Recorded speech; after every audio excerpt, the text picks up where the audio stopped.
సువార్త ధ్వని సిలువ ధ్వని వినువారి హృదయాలలో విజయ ధ్వని. మారాను పోలిన నా బ్రతుకును మధురాతి మధురముగా మార్చిన దేవుడవు.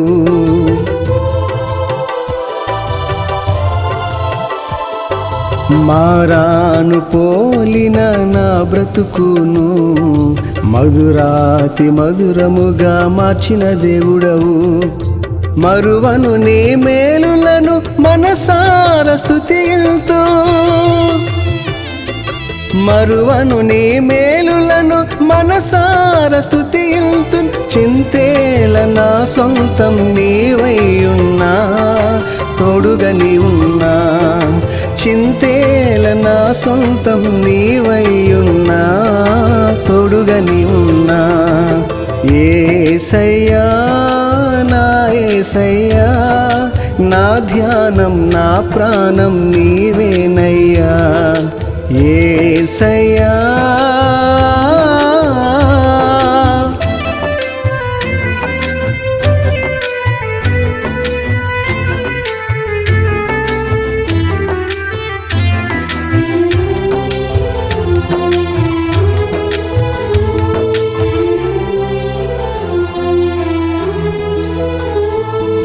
మోడైన నా బ్రతుకు మరిచి గురువేయా, నీ దయతో నా కుదురు తడిపినావయ్యా.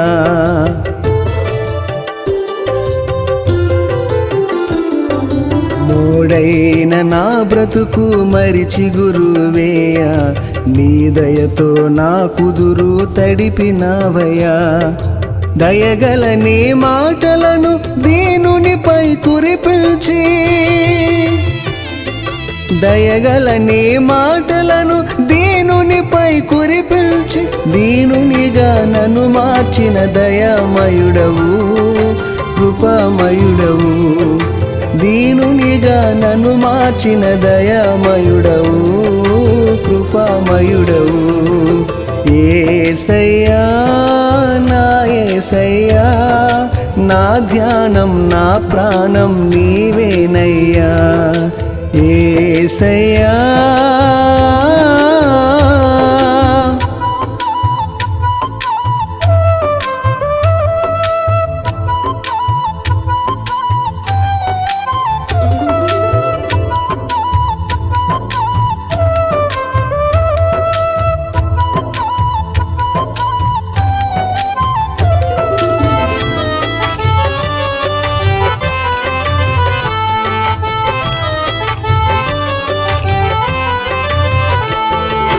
నా పాప శాపములు నీ వీపున మోపై, బంగారు ఆకారం బలిగా మారేగా.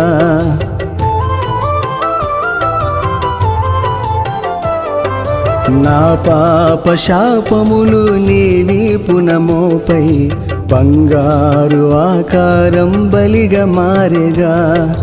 నీ రక్తం నా పాపం నిలువెల్ల కడిగనే,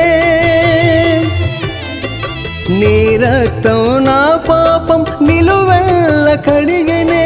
నీ ఉండు స్థలమందు స్థలమిచ్చితివి, నిత్యము నేనుండా.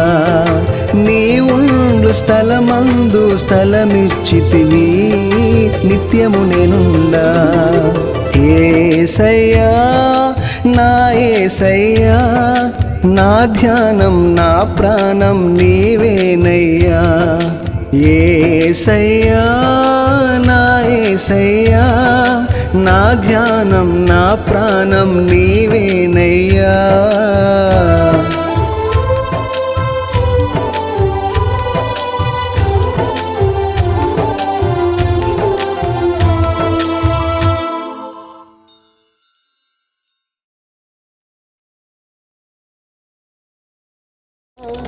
యేసుని మాటలలో విలువను ఎరిగినచో, యేసుని మాటలలో విలువను ఎరిగినచో, నీ బ్రతుకంతా మేలే మేలుగా, నీ బ్రతుకంతా మేలే మేలుగా. ఇక నక్షత్రం గురించి మనం బైబిల్లో కొంచెం అటు ఇటు వెళితే, లోనకు వెళితే, ఇశ్రాయేలు 12 గోత్రాలలో ఒక నక్షత్రము ప్రస్తావించబడింది. దానిని ఏమన్నారంటే యోదయాలు పుట్టిన నక్షత్రము. ఇశ్రాయేలు జనాంగము 12 గోత్రముల వారైతే వారిలో రాజగోత్రము యూదా గోత్రం అయితే, ఆ యూదా గోత్రము చెప్పండి ఒక నక్షత్రమునకు పోల్చబడింది. దానిని యోదయాలో జన్మించిన చెప్పాలి నక్షత్రము అన్నారు. అలాగంటే మళ్ళా తిరిగి మనము దానియేలు గ్రంథంలో చూస్తే నక్షత్రము గురించిన ప్రస్తావన ఉంది. అక్కడ ప్రస్తావన ఏంటంటే, లోకములో చీకటిలో నివసించుచున్న అనేక మందిని దారిలోకి ఎవరైతే తెస్తారో, దారి తెలియక తిరుగుచున్న మనుషులను వారు వెదకుచున్న దానిని వారికి దొరికేటట్లుగా ఎవరు దారి పుచ్చండి దారి చూపుతారో వారు నక్షత్రముల వంటి వారు అని ఉంది. గోత్రాన్ని బట్టి యోదా గోత్ర నక్షత్రము, దారి చూపిన దానిని బట్టి దారి చూపే నక్షత్రము. గొప్ప వ్యక్తి పుట్టాడు అనే సమాచారం చెప్పడానికి దేవుడు పంపిన ఒక దూత, దేవునికి స్తోత్రం, నక్షత్రముగా ప్రకాశించుచు నడుచుచు ఉంది ఆ దేవదూత. దీనిని బట్టి మనం ఏమి గమనించాలి అంటే, ఒక గొప్ప వ్యక్తి జన్మించినప్పుడు కొన్ని వింతలు జరుగుతాయి. ఒక గొప్ప వ్యక్తి జన్మించినప్పుడు కొన్ని సూచనలు జరుగుతాయి. ఆ గొప్ప వ్యక్తి పుట్టిన సమాచారము లోకంలో మనుషులకు తెలియచెప్పడానికి సృష్టికర్తలను దేవుడు కొన్ని కార్యాలు చెప్పాలి జరిగిస్తాడు. ఇక్కడ జరిగింది కూడా అదే. ఇలాగ జరుగుతుంది అని ఖగోళ శాస్త్ర జ్ఞానంలో రాయబడింది. ఖగోళ శాస్త్రము చదివిన వారు మనసులో పెట్టుకున్నారు, ఇలా తలుక్కున ఒక నక్షత్రము కనబడితే, అది ప్రకాశిస్తూ అలా నిలబడితే గొప్ప వ్యక్తి ఈ లోకములో పుట్టాడు అనడంలో సందేహపడవలసింది లేదు. గమనించండి క్రైస్తవులారా, ఇంత బ్యాక్గ్రౌండ్, ఇంత దివ్యమైన చరిత్ర సమాచారం ఈ నక్షత్రము ద్వారా అందుతుంది. కాబట్టి గొప్ప వ్యక్తి పుడితే కనిపించే నక్షత్రము కాబట్టి ఆ సమాచారం అందించుటకు పుట్టిన నక్షత్రము కాబట్టి అది క్రీస్తు పుట్టినప్పుడే కనిపించింది కాబట్టి క్రీస్తు గొప్పవాడు. Praise the Lord. ఇప్పుడు చెప్పండి, నక్షత్రం ఎప్పుడు పుడుతుంది? గొప్ప వ్యక్తి పుడితే పుడుతుంది కాబట్టి క్రీస్తు గొప్పవాడా బలహీనుడా? గొప్పవాడు. గొప్ప వ్యక్తి పుడితేనే అది పుడుతుంది. అది పుట్టిందంటే గొప్ప వ్యక్తి పుట్టాడు అని అర్థం. ఆయనే ప్రభు అయిన యేసు. ఇది మనం అర్థం చేసుకోవలసిన విషయం. ఇకపోతే ఈ నక్షత్రం పుట్టుట మాత్రమే కాక దారి చూపేదిగా ఉంది. వీళ్ళు చూశారు, చరిత్ర చదివారు, దానిని నమ్మారు. ఎక్కడో పుట్టి ఉంటాడు, ఆయన తెలుసుకోవాలి, కలుసుకోవాలి, ఆయనకు కానుకలు ఇవ్వాలి అని 3 రకాల కానుకలు. త్వరగా చెప్పండి, ఏంటవి? బంగారము, రెండవది సాంబ్రాణి, మూడవది బోళము. ఈ 3 తీసుకుని బయలుదేరారు. ఈ 3 మాత్రమే తీసుకోవటంలో కూడా వాళ్లకు ఒక అంచనా ఉంది. ఈ రక్షణ పుడితే గొప్ప వ్యక్తి పుట్టాడు, ఎక్కడో పుట్టాడు. ఆ వ్యక్తిని మనం దర్శించటానికి వెళితే ఒట్టి చేతులతో వెళ్ళకూడదు. ఆ వ్యక్తికి తగిన తగిన తగిన కానుకలు మనము తీసుకువెళ్ళాలి. మనం తీసుకువెళ్ళే కానుకలు ఆయనకు సంబంధించినవై ఉండాలి. వాళ్ళ ఆలోచన చూడండి. ఈ 3 తీసుకున్నారు. వీటిలో బంగారము దేనికి? అయ్యా, నీవు మనుషులలో పుట్టిన వారిలో ఒక మనిషిగా పుట్టిన నీవు, నీ పుట్టుక, నీది నీ రూపు, నీది నీ గుణము, నీది నీ లక్షణము, నీవు చేసే త్యాగము, నువ్వు చేసే సేవ, ఇది శ్రేష్టమైనది. నెంబర్ 1.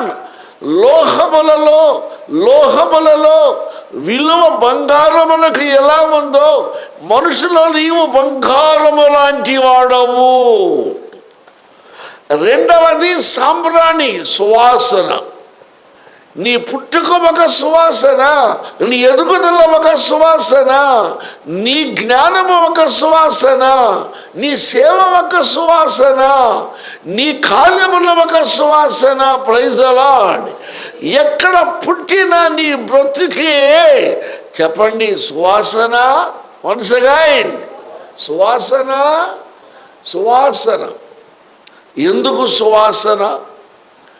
వాసన అనేది ఒక చోట ఉండదు.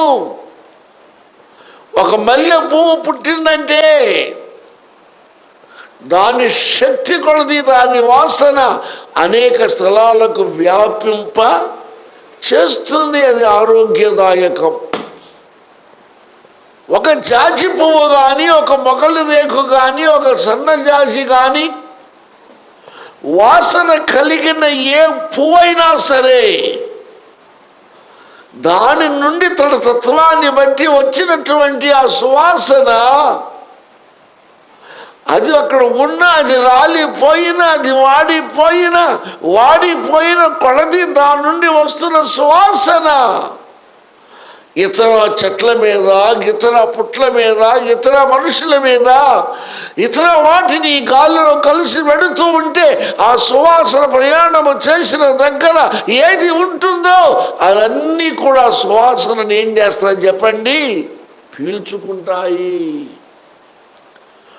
ఈ సువాసనకున్న పవర్ ఏంటంటే చెడ్డ వాసనను తరిమి కొట్టి చెడు వాసనను త్రోసివేసి వారి జీవితాలకు, వారి నాసికారంధ్రములకు మంచి వాసన అనుగ్రహించి కల్పించి వారిని ఆనందంతో నింపుతుంది.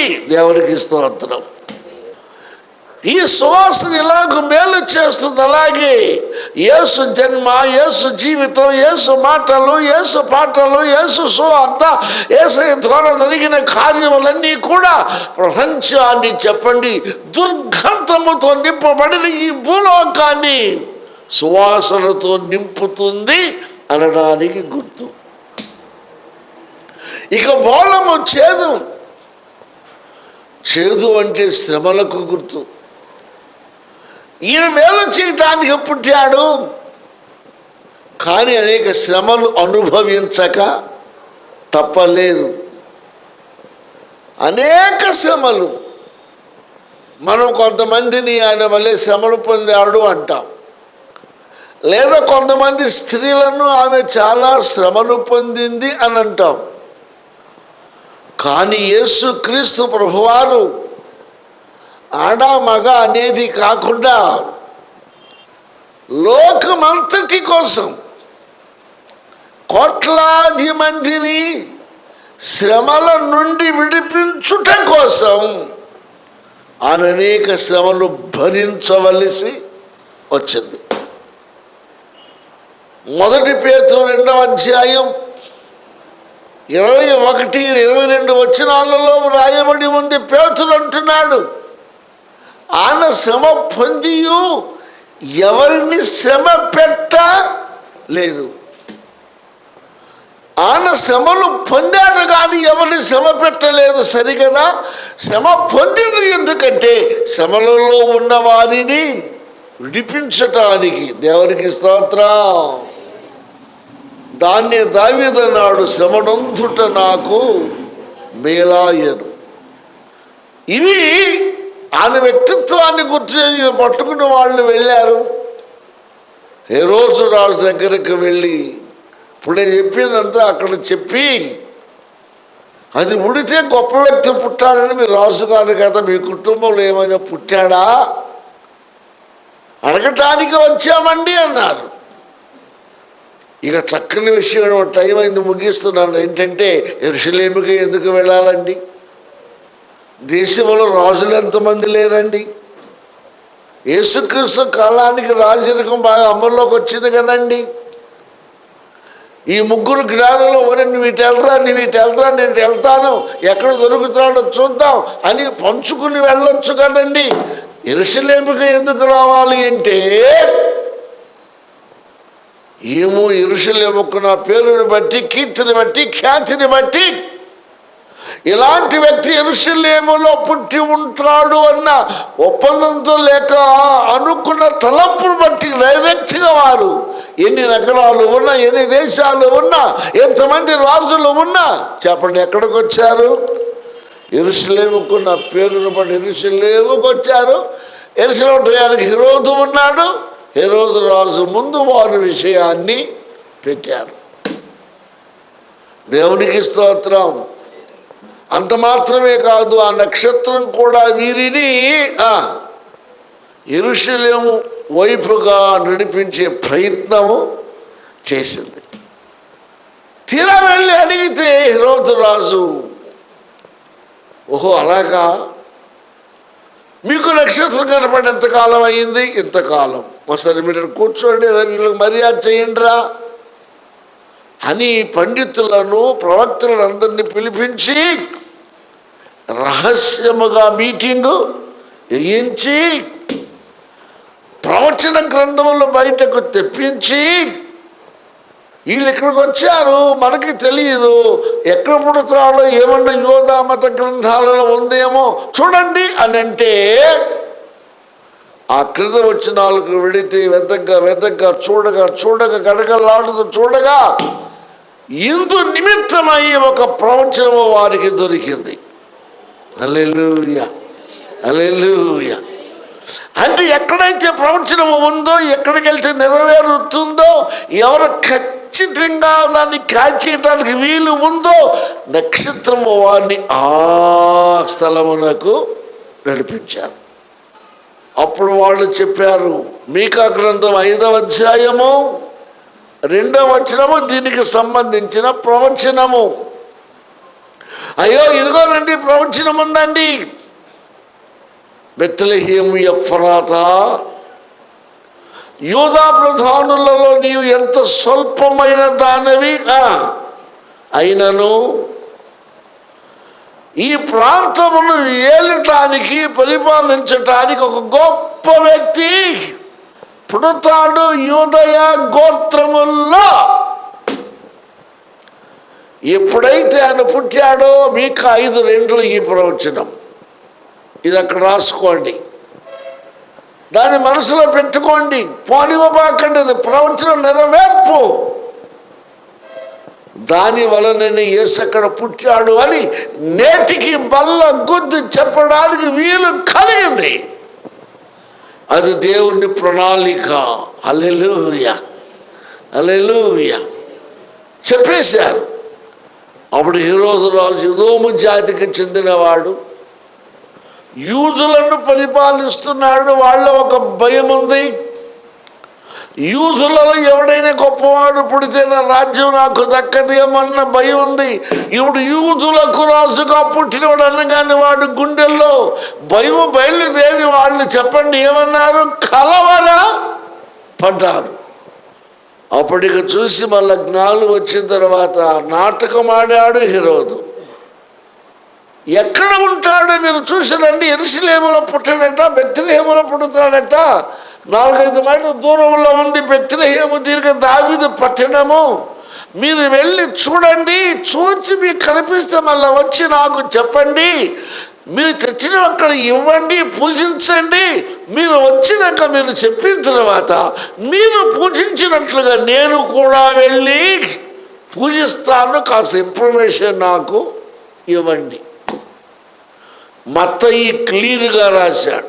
వాడు సద్భావంతో చెప్పలేదు, కానీ వాడు పుట్టింది వేరు, ప్రజలు వేరు కనుక యూదులలో రాజు పుడితుడు రాజ్యము నిలవదన్న భయముతో వాళ్ళు వచ్చి ఇన్ఫర్మేషన్ ఇస్తే ఆ పుట్టిన ఆ డేట్ చూసుకొని ఆ వ్యక్తిని ముక్కలుగా నరికి చంపేయాలి అనే దురుద్దేశంతో చెప్పాడు. అప్పుడు నక్షత్రం అలా వెడుతుంటే బెత్లెహేము అంటే పదండ్రే వెళ్దామని వెడుతూ ఉంటే పొత్తి గుడ్డలలో పశువుల పాకలో పరుండబెట్టు స్థలము అంతవరకు దేవదూత వెళ్ళి ఇదిగో అన్నట్లుగా చెప్పి వారు చూసిన తర్వాత అదృశ్యమైపోయింది. దేవునికి స్తోత్రం. అప్పుడు మళ్ళా దేవుడు కల్పించుకొని చెప్పాడు, హెరోదు మిమ్మల్ని రమ్మన్నది ఎందుకంటే మీలాగా పూజించటానికి కాదు, వాడి సింహాసనాన్ని కాపాడుకోవడానికి యూదా గోత్రములో పుట్టిన రాజవంశములో పుట్టిన యేసు క్రీస్తుని నరికి చంపడానికి కుట్ర పన్నాడు. జ్ఞానులారా, మీరు ఏనుగుతున్న మీ ఇళ్లకు వెళ్ళిపోండి, మళ్ళా తిరిగి మీరు వెళ్ళి ఏ రోజు రాజుకి ఇన్ఫర్మేషన్ ఇవ్వవద్దు. ఇది జరిగిన కథ. అప్పుడు జ్ఞానులు అయ్యో ఎంత కుట్ర పన్నాడా అని మళ్ళీ యెరూషలేము లేకుండా ఏదో త్రోవను వారు ఇంకో దేశాలకు, వాళ్ళ దేశాలకు, పార్షియా దేశాలు అంటారు, మన దేశం అంటారు, ఇంకా తనుగు చేస్తున్నారు. ఇక పక్కన పెట్టేస్తే వాళ్ళు అక్కడికి వెళ్ళిపోయారు. అప్పుడు ఎదురు చూశాడు, వాళ్ళు రావటం లేదు. అందుకని హెరోదు రాజు ఏం చేశాడు, చూసే ఉంటారు కానుకలు చెప్పండి ఇచ్చే ఉంటారు, ఇదంతా చూస్తే అనుకున్న విషయము జరిగే ఉంటుంది అని భటులను పిలిచి మీరు బెత్లెహేమునకు వెళ్ళండి, 2 సంవత్సరాల లోపు మగపిల్లలందరినీ తండ్రి చేతిలో ఉన్న, తల్లి చేతిలో ఉన్న, వారి వడిలో ఉన్న, వారి ఇంట్లో ఉన్న దాచిన బయటకు లాగి దయ లేకుండా కనికరము లేకుండా 2 సంవత్సరాల మగపిల్ల వాడిని ముక్కలుగా నరికి చంపండి, వారిలో యేసు కూడా చావాలి. వీళ్ళు వెళ్ళి బెత్లెహేము పట్టణంలో ఉన్న మగపిల్లందరినీ నరికారు. ఇలా జరుగుతుందని ఇర్మియా 31 ముందుగా చెప్పబడింది. నరికారు కానీ, చంపారు కానీ, చచ్చిపోయి అనుకున్నారు కానీ మళ్ళా దేవదూత వచ్చి చెప్పాడు, యేసుని ఇక్కడ మీరు ఉంచవద్దు, ఆయన చేస్తున్నాడు, ఇంకొక స్థలానికి మీరు వెళ్ళిపోండి. దేవునికి స్తోత్రం. యేసు తనంతట తాను చనిపోతే తప్ప ఎవరికి చంపే అధికారము లేదు, తను తాను రుజువు చేసుకున్నాడు. కాబట్టి మీరు ఆలోచన నేను ముగిస్తున్నాను. యేసు పుట్టినది లోక కళ్యాణము కోసం, యేసు పుట్టినది లోకాన్ని రక్షించటం కోసం, యేసు పుట్టినది లోకాన్ని వెలిగించటం కోసం, యేసు చరిత్ర సువాసనతో దుర్గంధమును వెళ్ళగొట్టి సువాసనతో నింపుటం కోసం. అందుకే పౌలు గారు అన్నాడు భక్తి వాసన అన్నాడు. దేవునికి స్తోత్రం. ఈ యేసుని నమ్మక ముందు వారి జీవితాలంతా కంపు, యేసుని నమ్ముకుంటే వారి జీవితం అంతా వింపు. కాబట్టి సందేశం వింటున్నా నీవు క్రీస్తుని కాదని కంపుగా ఉంటావు, యేసుని నమ్ముకొని యేసులో నీవు స్థిరపడి వింపైన వాసనగా ఉంటావు. నిన్ను నీవే ఒక నిర్ణయము తీసుకోండి, ముందుకు రండి, అర్థం చేసుకోండి. ఆయన అబద్ధాలు ఆడే దేవుడు కాదు. బైబిల్ ఉంటుంది మర్మములు బయలుపరచు దేవుడు పరలోకమందున్నాడు. ఆ మర్మములలో ఇది ఒక గొప్ప మర్మం.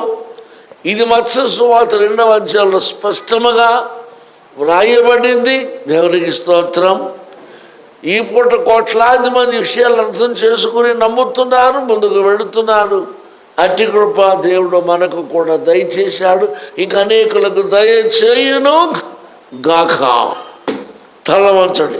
తండ్రి మీ నామమునకు స్తోత్రాలు, వందనాలు చెల్లిస్తూ ఉన్నాం. మత్తయి సువార్త 2వ అధ్యాయములో నక్షత్రమును కూర్చిన కొంత ఇన్ఫర్మేషన్ మేము కొంత ధ్యానము చేయటానికి మీరు మాకు ఇచ్చిన అవకాశమును బట్టి స్తోత్రాలు. ఇంకా కొన్ని విషయాలు మీరు మాట్లాడారు, అవన్నీ కూడా బిడ్డలు జాగ్రత్తగా వినారు. వెలిగించబడుచు అనేకులు వెలిగించబడుటకు కారకులగుతూ దారి తప్పిన వాడిని దారిలోకి తెచ్చే నక్షత్రాల్లాగా ఉంటూ, ప్రభువా మా తండ్రి ఆనాడు వారికి చూపిన బాటలో ఈ పూట అనేక మంది తెలియని వారికి ఆ బాటను చూపిస్తూ ముందుకు వెళ్ళగలుగుటకు సహాయము చేయండి. ఈ దివ్యమైన సందేశం మేము అందించాము. టీవీలో చూసినా, ఎవరు వినినా సత్యమును గ్రహించి వారు విషయాలు అర్థం చేసుకొని నమ్మి మీ ద్వారా మేలు పొందుటకు సహాయము చేయమని, కపటముతో కుట్ర పూని దేవుని ప్రవచనాలు నమ్మక యేసుక్రీస్తును వధించటానికి సిద్ధపడిన హేరోదు వలే కాక, దారి చూపిన నక్షత్రము వలె వెతుక్కుంటూ వచ్చి కానుకలు ఇచ్చి చరిత్ర నిలిచిపోయిన జ్ఞానుల వలె మేము ఉండగలుగుటకు సహాయము చేయమని, అన్ని నామముల కన్నా మిన్నైన యేసయ్య నామమున అతి మిక్కిలి వినయముతో బ్రతిమలాడి వేడుకొనుచున్నాము తండ్రి. ఆమేన్.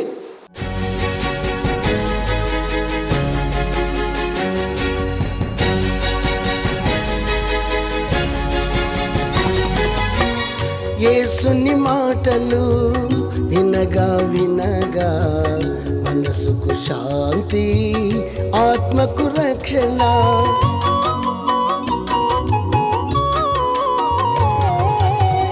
యేసుని మాటలు వినగా వినగా మనసుకు శాంతి, ఆత్మకు రక్షణ. యేసుని మాటలలో విలువను ఎరిగినచో, యేసుని మాటలలో విలువను ఎరిగినచో నీ బ్రతుకంతా మేలే మేలుగా, నీ బ్రతుకంతా మేలే మేలుగా. వినగా వినగా యేసు సువార్త కలుగును హృదయాలలో విశ్వాసం. వినగా వినగా యేసు సువార్త కలుగును హృదయాలలో విశ్వాసం. అందుకే అందరూ రండి కూర్చోండి వినండి. అందుకే అందరూ రండి కూర్చోండి వినండి. యేసయ్య మాటలు వినండి.